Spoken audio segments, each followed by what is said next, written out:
15 avril 1984. Tommy Cooper monte sur scène, il ne le sait pas encore, mais il ne lui reste plus que quelques heures à vivre. Il est alors au sommet de sa carrière. Acteur, magicien, humoriste, il écume les scènes depuis presque 40 ans. Ce soir-là, pour le voir jouer, plus de 12 millions d'Anglais se sont rassemblés derrière leur téléviseur. Cooper commence son show, une colombe qui sort d'un journal, des anneaux qui se séparent, de la magie classique. Quand soudain, il s'effondre. Tout le monde rigole. Cooper est connu pour ses farces, même l'assistante à quelques mètres de lui ne s'en inquiète pas. Ça ne va pas durer longtemps. La diffusion s'arrête, Cooper est emmené à l'hôpital, une crise cardiaque. Malheureusement, c'est déjà trop tard. Comme Molière, Tommy Cooper est mort sur scène. En 2014, on sort Not Like That, Like This, un biopic sur la dernière semaine de sa vie. Erratique, poignante, c'est un hommage à la légende qu'il était, dont le décès abrupt a bouleversé le cinéma britannique tout entier. C'est pas le seul. Des histoires comme ça, on en a d'autres. 4 fins tragiques d'acteurs morts pendant leur film. Même une balle à blanc peut te tuer. Le cinéma, c'est le royaume des flingues. Des westerns au Jason Bourne, je vous mets au défi de me trouver un film d'action hollywoodien sans une seule arme à feu. Tellement banal que certains oublient qu'un pistolet sur un plateau, ça reste dangereux. En 1984, John Eric Exum tourne un épisode de Cover Up. Il a 26 ans, jeune acteur en vogue, sa carrière à Hollywood décolle depuis quelques années, notamment avec la série Voyagers. Mais là, le tournage se complique, les délais s'enchaînent jusqu'à ce que Exum perde patience. Pour faire rire ses collègues, il prend le Magnum 44 mm qui était utilisé dans l'épisode, il retire toutes les balles sauf une, tourne le barillet et le met contre sa tempe. Contrairement à ce qu'on voit dans les films, la roulette russe c'est une mauvaise idée. Une chance sur 6 d'y passer, c'est déjà trop. Il tire, la balle part directement dans sa tête. Heureusement, c'est un blanc, une fausse balle avec moins de poudre dans un étui en plastique ou en laiton. Si on te tire dessus avec, ça fait de la fumée, ça te percute, mais ça te transperce pas. Au montage, on ajoute les bruitages et effets spéciaux, le public n'y voit que du feu. Avec les bonnes précautions, c'est sans danger, ou presque. Là, Exum se tire dessus à bout portant. Une balle censée aller à 450 mètres par seconde, directement dans son crâne. In this demonstration, a 38 blank was fired.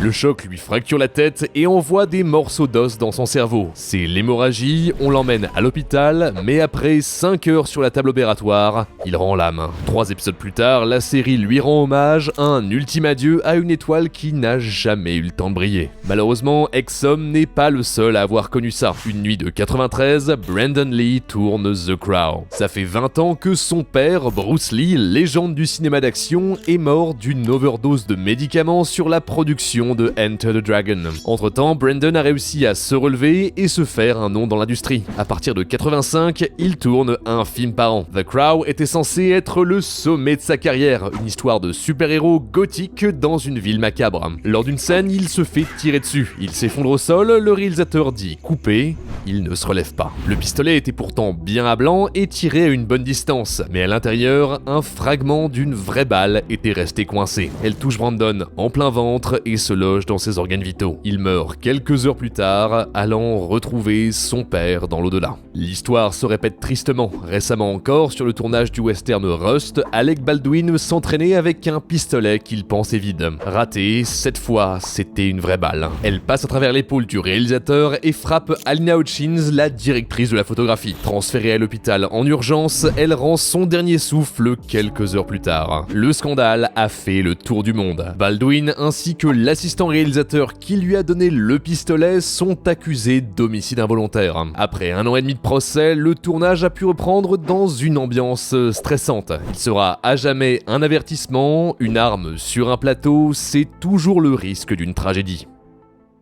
Celui qui a fait la prise de trop.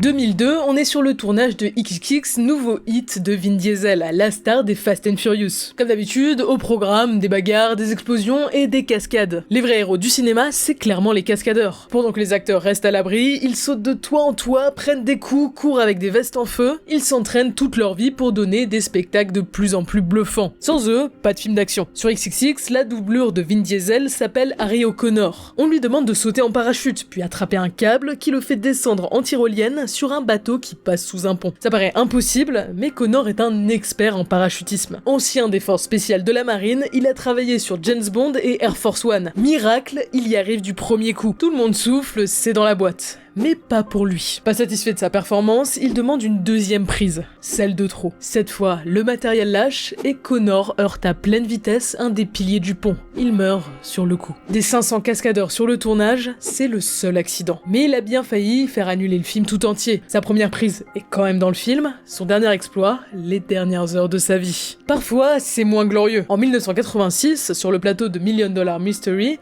Dar Robinson prépare une acrobatie en moto. C'est un des meilleurs du milieu. Il a travaillé sur Lethal Weapon et Police Academy. Il a sauté d'une falaise, fait l'équilibriste sur un hélicoptère et pourtant, en 13 ans de carrière, pas une seule blessure. Il réussit sa cascade sans problème, tout le monde se dit que c'est bon, le plus dur est passé, on dit même à l'équipe médicale de rentrer chez eux. Pour son dernier plan, il doit juste passer devant la caméra en moto à toute vitesse. La routine, il a fait ça des dizaines de fois. Mais au tournant, son véhicule se coince dans le sable. Il est éjecté et fait une chute de plus de 120 mètres. En hommage, on sort un documentaire sur sa vie. Dans les voix des réalisateurs, on sent la marque qu'il a laissée sur l'industrie. He lived probably more in his 39 years than any three of us. La moto, ça a toujours été une source de tragédie. En France, chaque année, entre 500 et 700 personnes perdent la vie à cause de leurs deux roues. Beaucoup de risques pour très peu de protection, particulièrement au cinéma où les acteurs et cascadeurs roulent souvent sans casque pour qu'on puisse voir leur visage. En 2018, c'est ce qui a coûté la vie à Joy Harris, doublure de Zazie Beetz, Domino dans Deadpool 2. Elle réalise une cascade à très haute vitesse. Elle y arrive une fois, deux fois, 4 fois d'affilée. Mais pour le réalisateur, c'est pas parfait. Il veut une autre prise. La cinquième est celle de trop. Harris perd le contrôle de sa moto et percute un immeuble. Sans casque, le choc est trop grand. On tente de la ranimer, mais rien à faire. La Fox essuie presque $300 000 d'amende, tandis que l'équipe lui rend hommage sur les réseaux et dans le générique. Au moins, il y a eu une justice, tous les cascadeurs n'ont pas cette chance. En 1995, sur le tournage d'Un vampire à Brooklyn, Sonja Davis, la doublure d'une des actrices principales, s'apprête à sauter d'un toit à 12 mètres du sol. En bas, un airbag est censé rattraper sa chute, mais il est mal calibré. Davis rebondit trop haut, tape le bâtiment et tombe sur le béton. Sans protection, aucune chance de survie. L'horreur, invité à voir leur sœur travailler, ses frères et sa mère sont sur le plateau ce jour-là, aux premières loges. Le pire, c'est que Davis avait des doutes. Elle trouvait la sécurité lacunaire. Ses derniers mots au coordinateur des cascades, est-ce que t'es sûr? Sa mère tente de faire un procès à Paramount pour $10 millions, mais les avocats d'un des plus gros studios du monde sont puissants. L'affaire est classée et tout est fait pour oublier l'histoire et garantir le succès du film. Hollywood est aussi un business. S'il peut cacher ses squelettes dans le placard pour gagner de l'argent, il le fera sans hésiter. Les acteurs brisés.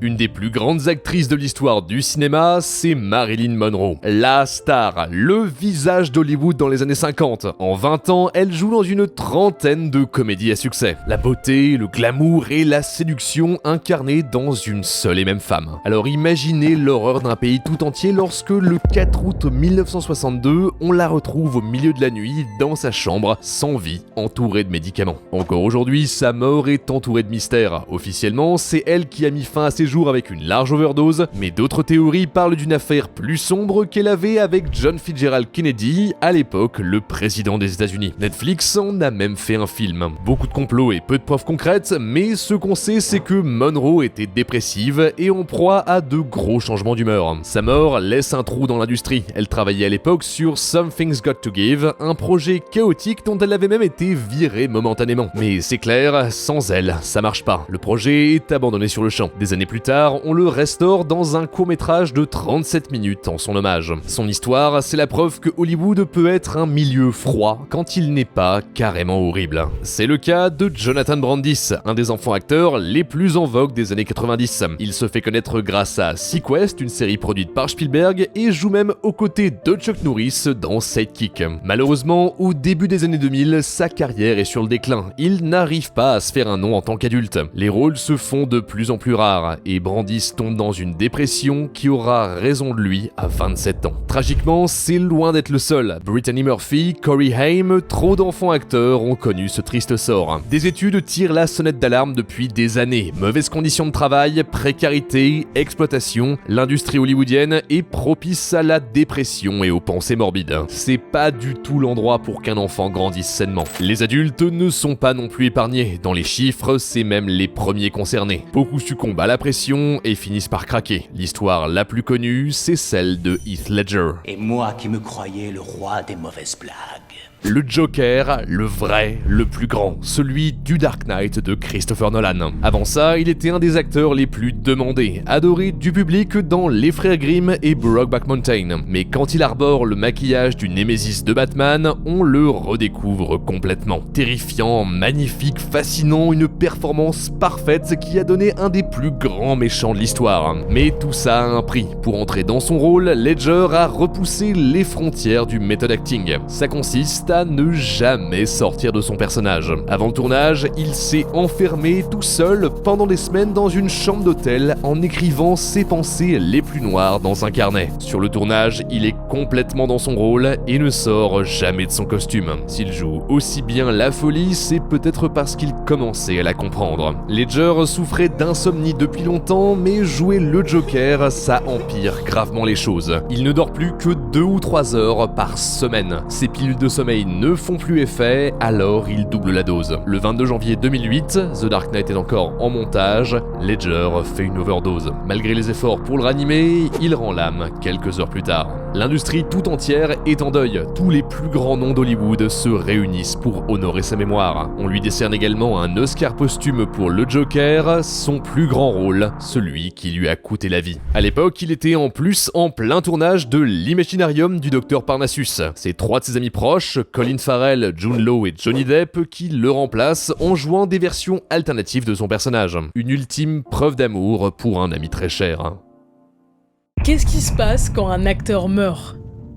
En juillet 1982, le cinéma a connu son pire accident. Vic Morrow, une légende de la télé américaine, tourne le plus grand projet de sa carrière, La 4ème dimension, le film. À la base d'une série de courts-métrages horrifiques qui cartonne au début des années 60. Le film, lui, veut nous en mettre plein les yeux. À un moment, Morrow, pourchassé par un hélicoptère, doit traverser une rivière à pied avec 2 enfants de 6 et 7 ans sous les bras. Il fait nuit, il pleut et la maison derrière explose. Gérer un hélicoptère dans ces conditions, c'est terrible risqué. Le pilote essaye de prendre de la distance, mais le réalisateur veut le plan parfait. Il lui dit de continuer à descendre. Soudain, une nouvelle explosion retentit, un effet mal timé, le choc brise le rotor du chopper, qui perd le contrôle et vient s'écraser directement sur Morrow et les gamins. Les 3 y passent, alors que la caméra tourne encore. Pire, on apprend que les enfants n'avaient même pas le droit d'être sur le tournage. On les a engagés en secret sans aucun permis, sans jamais avertir les parents des conditions de tournage. Le procès dure pendant 9 longs mois. Le réalisateur et 4 autres membres de l'équipe sont accusés d'homicide involontaire. En plus d'avoir failli mettre un terme à la série, l'histoire marque le monde du cinéma tout entier. Comment continuer après ça ? Et surtout, comment remplacer l'acteur qui a donné sa vie pour son film ? Avec un long métrage, on peut toujours trouver des solutions, engager des doublures pour le reste de ses scènes et superposer digitalement son visage. En 2013, Paul Walker, l'un des rôles principaux de Fast and Furious, rend l'âme à cause d'un accident de voiture. Terriblement ironique, on laisse un trou béant dans une des franchises les plus rentables de l'histoire. Fast and Furious 7 est en production. Pour celui-ci, son frère a aidé pour l'illusion à certains moments, et à la fin, on lui offre une dernière scène en CGI couplée d'un montage de ses meilleurs moments, un hommage à toute sa carrière. Les films suivants se recentrent autour de son partenaire, Vin Diesel, un nouveau tournant pour les films, amer mais qui se respecte. Ça marche parce que c'est un film, il y a beaucoup moins de plans à truquer, mais à la télé, pour les séries censées durer des années, c'est plus dur. C'est pour ça que lorsque Luke Perry, qui joue le père du héros de Riverdale, meurt après un accident de voiture, on décide de tuer son personnage. On lui dédie un épisode entier avec son enterrement et le deuil de la famille. La tristesse sur le visage de l'équipe ce jour-là, elle était bien réelle. Pour certains, c'était inutilement lourd, mais en même temps, les acteurs sont l'ADN des séries longues. Si ne serait-ce qu'un seul acteur disparaît, c'est tout le reste qui change. On l'a bien vu avec Peaky Blinders. Rue Sésame l'a bien compris. Lorsque Will Lee, l'acteur de Mr. Hooper, meurt en 1982, la série aurait pu disparaître discrètement, mais non. On fait un épisode entier sur le deuil. Parler de ça dans une émission pour enfants, c'est courageux, et en même temps nécessaire. Une manière de dire adieu à un homme qui a passé sa vie à leur apporter du bonheur. Ce que nous rappellent ces histoires, c'est que ce qu'on voit derrière nos écrans, c'est pas du chiquet. C'est le fruit du travail des réalisateurs, techniciens et acteurs qui donnent tout pour créer le meilleur résultat. Le cinéma, c'est un milieu compliqué, dangereux et stressant. Depuis quelques années, des gens tentent de mettre ces problèmes sur le devant de la scène. Les accidents mortels sont rares et de moins en moins fréquents. Mais des histoires comme celle de Rust et d'Alec Baldwin montrent qu'on a encore du chemin à faire. Malgré tout, quand on leur demandait, tous ces gens aimaient leur travail. C'était une passion, un rêve. Même après leur mort, leur performance continue de toucher nos vies. En allant voir leurs films, on leur rend hommage et on fait vivre leur mémoire. C'est ça aussi, le pouvoir du cinéma. Et ça mérite qu'on continue de se battre pour l'améliorer.